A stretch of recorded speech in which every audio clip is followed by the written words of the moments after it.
Hi friends, welcome back to our YouTube channel. మీరు చూస్తున్నారు master TV. నేను మీ విజయ్ కుమార్. మరి ఈ రోజు జరిగినటువంటి మధ్యాహ్నం జరిగిన SWO పేపర్ 2 పరీక్ష ప్రశ్నాపత్రం చాలా కఠినంగా వచ్చిందని చెప్పేసి చాలా మంది అభ్యర్థులు అయితే చెప్పడం జరిగింది. నేను ఈ యొక్క ఎగ్జామ్ కి ప్రిపేర్ అవుతున్నటువంటి నా యొక్క మిత్రులు ఎవరైతే ఉన్నారో వాళ్ళందరూ కూడా కాంపిటేటివ్ ఎగ్జామ్ ఫీల్డ్ లో దాదాపుగా 4 నుంచి 5 సంవత్సరాల నుంచి కంటిన్యూగా చదువుతున్నటువంటి వాళ్ళు, ఎక్కడ మధ్యలో బ్రేక్ కూడా లేదండి. గ్రూప్స్ కు చదువుతున్నారు, డిఎస్సికి చదువుతున్నారు. అలాంటి అభ్యర్థులను అడిగినప్పుడు కూడా ఖచ్చితంగా ఎలాంటి గెస్ కూడా చేయలేనటువంటి ప్రశ్నాపత్రం మన యొక్క ముందు ఉంచుతున్నాడు ఎగ్జామినర్. చాలా కఠినతరమైనటువంటి ప్రశ్నలు వస్తున్నాయి, ఆలోచించడానికి కూడా ఊహకు అందట్లేవు అని చెప్పేసి చెప్తున్నటువంటి సందర్భం. సో మరి పట్టపగలే చుక్కలు చూస్తున్నటువంటి అభ్యర్థులు ఎందుకు ఇలా చేస్తున్నారు ఒకసారి చూసే ప్రయత్నం అయితే చేద్దాం. ఎలాంటి ప్రశ్నలు అడిగారు కూడా ఒకసారి చూద్దాం ఈ యొక్క వీడియోని తప్పకుండా ప్రతి ఒక్కరు కూడా లైక్ చేయండి. ఈ యొక్క వీడియోని మీ ఫ్రెండ్స్ అందరికీ కూడా వాట్సాప్ గ్రూప్లలో షేర్ చేయండి. ఎలాంటి బుక్స్ చదివాము, ఎక్కడి నుంచి ఇస్తున్నాడు, అస్సలు గెస్ చేయలేనటువంటి పరిస్థితి అయితే హాస్టల్ వెల్ఫేర్ ఆఫీసర్ యొక్క ఎగ్జామ్లలో ప్రశ్నాపత్రాలలో చాలా క్లియర్ గా కనిపిస్తున్నది. నిన్న కూడా మనకు 24వ తారీఖు కూడా జరిగినటువంటి పేపర్ 2 ప్రశ్నాపత్రం అదే విధంగా వచ్చింది. ఈ రోజు జరిగినటువంటి ప్రశ్నాపత్రం కూడా అలాగే రావడం అయితే జరిగింది. సో ఓవరాల్ గా ఈ యొక్క ఎగ్జామ్ రాసిన తర్వాత మరి చాలా మంది అభ్యర్థుల యొక్క భావన ఇదండి. నేను ఎవరిని ఉద్దేశించి ఇక్కడ చెప్పడం లేదు, ఎవరిని కించపరిచి ఇక్కడ మాట్లాడడం లేదు, గుర్తుపెట్టుకోవాలి. అంటే వాళ్ళ యొక్క ఫీలింగ్ అలా ఉందని చెప్తున్నాను, ఓకేనా? సో ఒక ఫ్యాకల్టీని కానీ ఒక పబ్లికేషన్ ని కానీ నేను కించపరచడం నా యొక్క ఉద్దేశం అయితే కాదు. చాలా మంది మిత్రులు ఈ విధంగా షేర్ చేస్తున్నారు నాకు. సో SWO ఎగ్జామ్ 25వ తారీఖు జూన్ 2024 జరిగినటువంటి పరీక్షలో ఏమి ఇవ్వాలో వానికే తెలియదు, ఎలా రాసానో నాకే తెలియదు.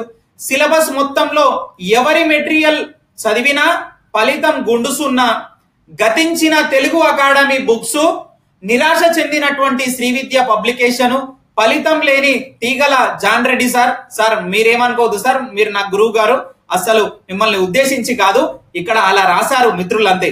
S&S కాదు మిత్రమా, నో అండ్ నో అంటూ మరి పరీక్ష రాసినటువంటి అభ్యర్థులందరూ కూడా ఈ రకంగా మరి ప్రశ్నాపత్రం చూసిన తర్వాత మరి మైండ్ బ్లాక్ అయిపోయి ఈ విధంగా మరి కామెంట్స్ అయితే చేస్తూ ఉన్నారు. నిజమే, ఎందుకంటే ప్రశ్న యొక్క సరళి ఆ విధంగా ఉంది. మీరు కాన్సెప్ట్ ఉంటేనే మీ దగ్గర సబ్జెక్ట్ ఉంటే తప్పించి మీరు ఎక్కడ ఎలాంటి బుక్స్ చదివినా కానీ ఆన్సర్ చేయలేనటువంటి పరిస్థితి ఉన్నది. మరి సో నార్మలైజేషన్ ఉంది అంటున్నటువంటి వేళ సో షిఫ్ట్ వైజ్ గా మరి ఎగ్జామ్స్ కండక్ట్ చేస్తున్నారు దీనికి సంబంధించి. సో మరి ఇందులో మరి ఎలాంటి మార్కులు మరి వస్తే గనక మనకు అవకాశం ఉంటుంది. మరి మనకు చాలా మంది మిత్రులు అడుగుతున్నారు, సార్ కట్ ఆఫ్ ఏంటి అని చెప్పేసి అడుగుతున్నారు. ఇప్పుడు నేను చెప్పను కట్ ఆఫ్, ఎందుకంటే ఇప్పటికే ఇలాంటి మరి సోషల్ మీడియాలో ఇలాంటి మెసేజ్లు చూసి చాలా మంది మరి చాలా కొంచెం టెన్షన్ గా ఫీల్ అవుతున్నారు. రేపు ఎల్లుండి 29th వరకు కూడా ఎగ్జామ్స్ ఉన్నాయి కాబట్టి సో నేను లాస్ట్ సెషన్ అయిపోయిందాక కూడా సో కట్ ఆఫ్ మీద ఎలాంటి నేను మాట్లాడదలుచుకోలేదు, ఎందుకంటే చాలా మంది టెన్షన్ గా ఫీల్ అవుతారు. కాబట్టి అన్ని ఎగ్జామ్స్ అయిపోయిన తర్వాతనే నేను ఖచ్చితంగా కట్ ఆఫ్ గురించి, నార్మలైజేషన్ చేస్తే ఏ విధంగా లాభమా నష్టమా ఇవన్నీ కూడా మీకు ఖచ్చితంగా క్లియర్ కట్ గా ఒక వీడియోలో అయితే ఖచ్చితంగా నేను తెలియజేస్తాను. ఈ రోజు మధ్యాహ్నం జరిగినటువంటి ప్రశ్నలు మరి చాలా వరకు ప్రశ్నలన్నీ కూడా ఒకటే గుర్తు పెట్టుకోండి. మీరు ఇంకా నేను ప్రశ్నలు ఏం చెప్పా రేపటి నుంచి మీరు ఒకటే, ఎలాంటి బుక్ చదివినా ఎలాంటి మెటీరియల్ చదివినా ఏమి చదివినా సరే అది కాలానుక్రమంగా ఎలా ఉంటది. ఒకసారి జాతీయోద్యమం గురించి మీరు టాపిక్ చదివారు అనుకోండి, గాంధీ ఎరా ఉందనుకోండి, గాంధీ యుగం ఉంటే గనక ఆ యొక్క మన క్విట్ ఇండియా మూవ్మెంట్ కానీ తర్వాత మనకు ఉన్నటువంటి ఉద్యమాలు ఏవైతే ఉన్నాయో వందే మాతరం ఉద్యమం కానీ ఇవన్నీ కూడా ఆర్డర్ వైజ్ గా కాలానుక్రమంగా మీరు అమర్చుకొని చదువుకోండి. అలాగే క్రమానుగతంగా అమర్చుమంటుండు అనేటటువంటి ప్రశ్నలే వచ్చాయి. సైకాలజీ చూసినట్లయితే సిద్ధాంతాలు మరియు సిద్ధాంత ప్రాతిపదికలు వాళ్ళు రచించినటువంటి పుస్తకాలు క్రమ సంఖ్యలో అమర్చుమంటుండు. పుస్తకాలు క్రమ సంఖ్యలో పెడతారా అండి? ఇది మరి అందుచిక్కనటువంటి ప్రశ్నలు ఇవన్నీ కూడా. భారత రాజ్యాంగంలోని ముఖ్యంగా పిల్లలు, అలాగే విద్య సంబంధిత చట్టాలు, అధికరణలు, బాలల హక్కులు, అలాగే బాలల సంరక్షణ చట్టాలు చేయబడినటువంటి సంవత్సరం వంటి ప్రశ్నలు వచ్చాయి అంటున్నారు మిత్రులు. ఒకసారి మీరు చూసే ప్రయత్నం చేయండి. దాదాపు అన్ని ప్రశ్నలు తెలిసినట్టుగానే ఉన్నాయి, కానీ సరైన సమాధానం రాబట్టుటలో నువ్వు సందిగ్ధతలో మరి నెలకొన్నాయి అనమాట. సో అంత సందిగ్ధత ఉంటుంది, ఒక డైలమాలోకి వెళ్ళిపోతావు అంటున్నారు. అన్ని ఆప్షన్స్ అన్ని కూడా సిమిలర్ గానే ఉంటాయి, అది కూడా లెంతీగా ఉన్నటువంటి ఆప్షన్స్. మరి అవన్నీ చదువుకొని నువ్వు సరైనటువంటి సమాధానం రాబట్టే వరకు ఉన్నటువంటి పుణ్యకాలం అయిపోతుంది అని చెప్పేసి చెప్తున్నారు మిత్రులు. కాబట్టి మిత్రులారా, నేర్చుకున్న ప్రశ్నలు అవగాహనతో సంపూర్తిగా నేర్చుకోండి అంటున్నారు. రైట్. కాబట్టి మిత్రులారా, సబ్జెక్టు గుర్తుంటేనే సమాధానం చేయగలుగుతాం, లేదంటే గెస్ చేయడానికి కూడా వీల్లేదు మిత్రమా. ప్రశ్నలన్నీ పరీక్ష రాసిన తర్వాత మరి వాళ్ళు డిస్కస్ చేసి ఇదంతా కూడా మనకు తెలియజేయడం జరిగింది. ఓవరాల్ గా ఇవి ఈ యొక్క నాకు మెసేజ్ కామెంట్స్ అన్ని చేసినటువంటి వాళ్ళు చాలా సీనియర్స్ వీళ్ళందరూ కూడా కాంపిటేటివ్ ఫీల్డ్ లో. సో ఎప్పటి నుంచో వీళ్ళు చదువుతున్నటువంటి వాళ్ళకే అర్థం కాని పరిస్థితి ఉన్నది. ఓకేనా. సుమారుగా మీరు చూసినట్లయితే 50 నుంచి ఒక 60 ప్రశ్నల వరకు అర్థం కాని సంస్కృత గ్రాంధిక భాషలో ఉన్నాయంట. అంటే ఇంగ్లీష్ లో చదువుతానే నీకు అర్థమవుతుంది. ఇక ఇంగ్లీషే రాదు సార్, ఇంక ఎలా చదవాలంటే ఇంక అర్థం కాదు. మరి ఇక ఆడ ఇచ్చినటువంటి తెలుగు ప్రశ్నాపత్రం ఏదైతే తెలుగు వెర్షన్ ఉందో, మనకు బైలింగ్వల్ లో ఉంటుంది కదా, ఇంగ్లీష్ ఉంటుంది తెలుగు ఉంటుంది. ఆ యొక్క ఇచ్చినటువంటి తెలుగు భాష మొత్తం సంస్కృత మరి గ్రాంధిక భాషలో ఉన్నాయంట. 50 నుంచి 60 ప్రశ్నలు. నువ్వు అర్థం చేసుకోనికి ఆ పదజాలం ఎట్లుంటది అంటే, ఇది అంటే ఏంటిది పదం అనేటటువంటి మళ్ళా కొత్త ప్రశ్న. నీకు ఒక ప్రశ్న చదువుతుంటే ఇంకొక డౌట్ వస్తుంది, ఇంకొక కొత్త ప్రశ్న ఉత్పన్నం అవుతుంది అని చెప్పేసి ఇక్కడ అన్నట్టుగా చెప్తున్నారు. సరే, ఓవరాల్ గా మిమ్మల్ని భయపెట్టడానికి కాదు నేను ఈ వీడియో చేస్తున్నది, మిమ్మల్ని నెక్స్ట్ ఎగ్జామ్స్ కి రెడీ చేయడం కోసమే ఈ యొక్క వీడియో ఉద్దేశం. ఎవ్వరు ఫస్ట్ ఆఫ్ ఆల్ భయపడకండి, అందరికి టఫ్ గానే వస్తుంది, నార్మలైజేషన్ అందరికీ ఉంటుంది. కాబట్టి ఎలాంటి డౌట్స్ అయితే మీకు వద్దు. ఓకేనా. ఖచ్చితంగా ఇప్పుడు మనకు క్లారిటీ వచ్చింది. ఎస్, ఎలాంటి ప్రశ్నలు అడుగుతున్నాడు, ఎలా చదవాలనే ఒక మనకు కనీసం మనము ఇప్పటికి ముందు ఉన్నటువంటి వాళ్ళు కొంచెం చాలా మరి కఠినతరమైనటువంటి ఎదుర్కొన్నారు, మనం కూడా ఎదుర్కొంటాం. కానీ మనకు క్లారిటీ వచ్చింది.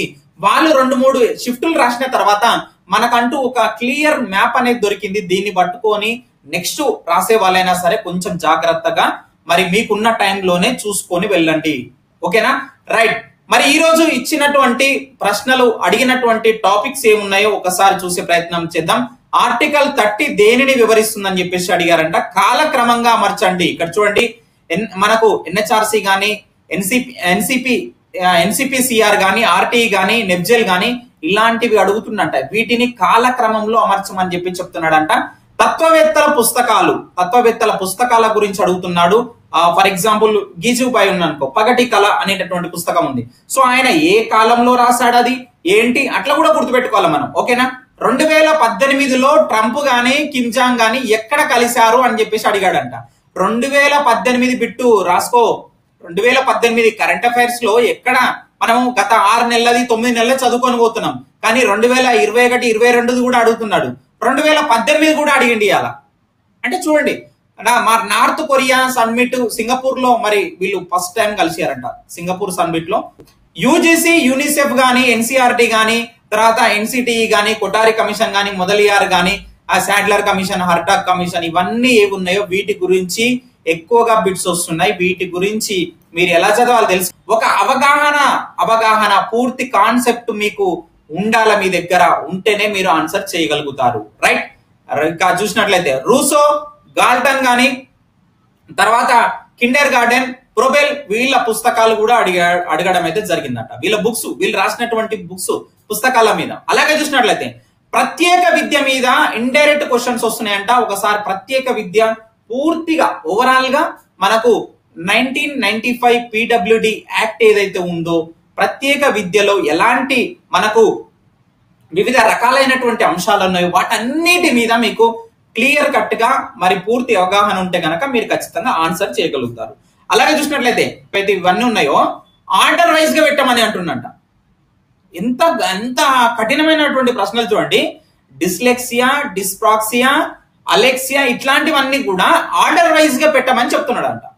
సో చాలా అంతు చిక్కని ప్రశ్నలు ఇవన్నీ కూడా. అలాగే ఎన్సిఎఫ్ 2005 గానీ, ఎన్సిఎఫ్ 2022 గానీ, సో వీటికి సంబంధించి మనకు ఏవైతే ఉన్నాయో సో ఇంపార్టెన్స్, వాటి యొక్క ప్రాముఖ్యత ఏంటని చెప్పేసి అడిగాడంట.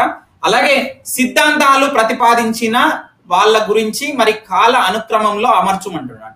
సో సిద్ధాంతాలు ప్రతిపాదించారు కదా, స్కిన్నర్ గాని, థారండైక్ గాని, తర్వాత పావ్లో గాని, వీళ్ళకు సంబంధించి సో మరి కాలానుక్రమంలో అమర్చుము అని చెప్పేసి అంటున్నాడంట. సో ఇది కూడా డిఫికల్టే.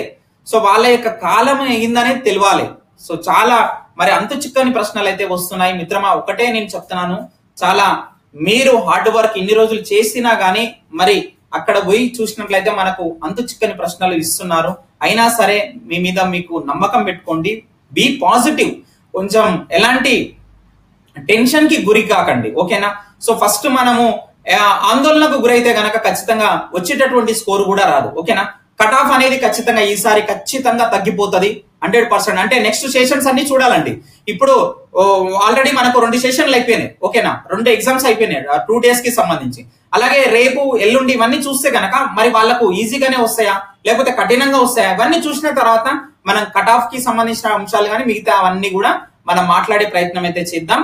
మీరు ఎలాంటి డౌట్స్ పెట్టుకోకండి, ఫస్ట్ క్లారిటీగా ఉండండి. చదివేటటువంటి టాపిక్ నీకు అర్థమైందా లేదా పూర్తిగా ఇద్దరు, ఒక 3-4 కలిసి డిస్కస్ చేసుకోండి.